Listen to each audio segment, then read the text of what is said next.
السلام علیکم ورحمۃ اللہ۔ محترم ناظرین و سامعین، کیسے ہیں آپ؟ امید کرتا ہوں آپ سب خیریت سے ہوں گے۔ ناظرین کرام، بعض لوگ میت پر قرآن خوانی کرتے ہیں، یعنی کوئی انسان مر جاتا ہے پھر اس پر قرآن خوانی کی جاتی ہے، قرآن پڑھ کے اس کو بخشوانے کی کوشش کرتے ہیں، قرآن پڑھتے ہیں، ساتھ لوگوں کو چیزیں بھی کھلا دیتے ہیں۔ تو قرآن خوانی کرنا، ان کے لیے ایسے یعنی دعا کرنا اجتماعی اور کھانا پھر کھلانا، تو یہ معاملہ کیسا ہے؟ آئیے آج کی اس ویڈیو کے اندر جانتے ہیں۔ چلے بغیر ٹائم ویسٹ کیے ویڈیو دیکھنا شروع کرتے ہیں۔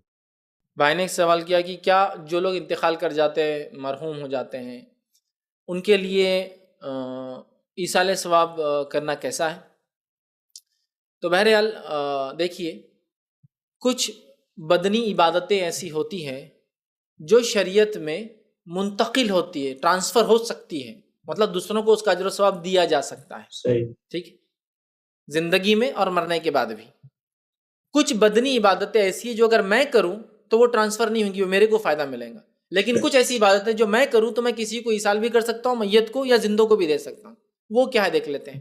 بدنی عبادتوں میں وہ عبادتیں جو ٹرانسفریبل ہے، دوسرے کو ملتی ہے زندگی میں یا میت کی موت کے بعد، وہ ہے اگر کوئی کسی کا حج کرے تو، صحیح، چاہے زندہ آدمی ہو، جا نہیں سکتا تو اس کا حج بھی ہو سکتا ہے، چاہے میت کا بھی حج ہو سکتا ہے۔ کوئی عمرہ کرے تو بدنی کوشش میں کروں گا لیکن ثواب اس کو ملے گا جس نے وہ کیا، ٹھیک ہے۔ اسی طرح اس کے نام سے پیسہ خرچ کروں تو زندہ ہو یا مردہ اس کو انشاءاللہ ثواب ملے گا۔ اس کے نظر کے روزے اگر کوئی باقی رہ گئے ہو وہ میں رکھ سکتا ہوں، چاہے وہ زندہ ہو یا مردہ ہو۔ کوئی انسان زندہ ہے لیکن اتنا بیمار ہے اب روزے نہیں رکھ سکتا، اور وہ کہہ رہا ہے بیٹے میرے روزے رکھ دو نظر کے، یا پھر انتقال کی بات پتہ چل رہا ہے کہ والد کے 2-4 روزے نظر کے باقی تھے تو وہ روزے بھی رکھ سکتا ہوں۔ یہ وہ ٹرانسفریبل عبادتیں جو کی جا سکتی ہیں، لیکن نماز ٹرانسفر نہیں ہوتی، کسی کے بدلے نماز نہیں ہو سکتی یا اس کو ثواب نہیں پہنچایا جا سکتا۔ اسی طرح روزے میں صرف نظر کے جو روزے میں نے کہا، لیکن ہر سال کوئی بولے میرے والدین کے روزے رکھوں گا، یہ ٹرانسفریبل نہیں ہوں گا، ٹھیک ہے۔ تو اسی میں قرآن بھی داخل ہے۔ قرآن ایک ایسی عبادت ہے جو انسان خود اپنی زندگی میں کرنا ہے، یہ ٹرانسفر یا ایصال کہتے ہیں توشے کو، ٹرانسفر نہیں ہوتی۔ اس لیے کہ نبی اکرم صلی اللہ علیہ وسلم کے زمانے میں کئی صحابہ کا انتقال ہوا، آپ نے کبھی نہیں کہا ان کے لیے قرآن خوانی کرو۔ آپ کوئی کہے گا نہیں وہ تو بہت نیک تھے، ان کو کیا ضرورت تھی، تو ٹھیک ہے چلیے وہ چھوڑ دیجیے۔ اس کے بعد صحابہ نے کبھی دوسرے صحابی کے لیے نہیں کیا، نہیں وہ بھی بہت نیک تھے، چھوڑ دیجیے۔ اچھا، تابعین نے کبھی ایک دوسرے کے لیے نہیں کیا، آپ بولیں گے وہ بھی بڑے نیک تھے، چھوڑ دیں۔ اماموں میں سے کسی 4 امام میں سے کسی نے کہا کہ یہ ہوتا ہے، چلو وہ بھی ٹھیک ہے بہت نیک تھے، چھوڑ دیں۔ تو پھر لیں گے کس کو؟ سب کو چھوڑتے جا رہے آپ۔ جب وہ پہلی نسلوں نے کوئی کام نہیں کیا تو ہم کیسے کر سکتے؟ تو لہٰذا قرآن کا ایصال کرنا یہ سنت سے ثابت نہیں، حالانکہ نبی اکرم صلی اللہ علیہ وسلم کے زمانے اور اس کے بعد میں کئی لوگ انتقال کر گئے، لیکن کبھی صحابہ نے کہا کہ چلو تمہارے والد کے لیے پڑھو بیٹے، انتقال ہو گیا ان کو، مطلب تابعین سے یا ان کے بچوں سے نہیں کہا۔ تو لہٰذا قرآن کا ایصال یہ ثابت نہیں ہے۔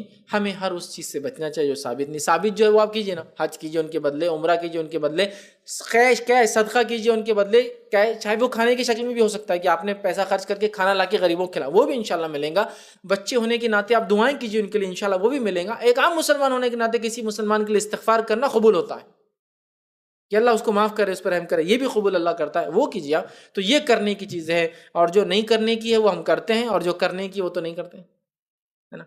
کرنے کی چیزیں نہیں کرتے، اور نہیں کرنے کا 30ویں دن کر رہے، 10ویں دن کر رہے، 20ویں دن کر رہے، 40ویں دن کر رہے، سال کر رہے۔ ارے بھائی کرنے کی جو وہ کیجیے نا، جو نہیں کرنے کی وہ کیوں کر رہے ہیں آپ؟ تو لہٰذا کیا ایصال ہو سکتا ہے وہ پورا وضاحت ہے حدیث کے اندر۔ ہمیں چاہیے کہ ہم انہی چیزوں کو بہرحال ایصال کریں، تو قرآن اس میں شامل نہیں ہے۔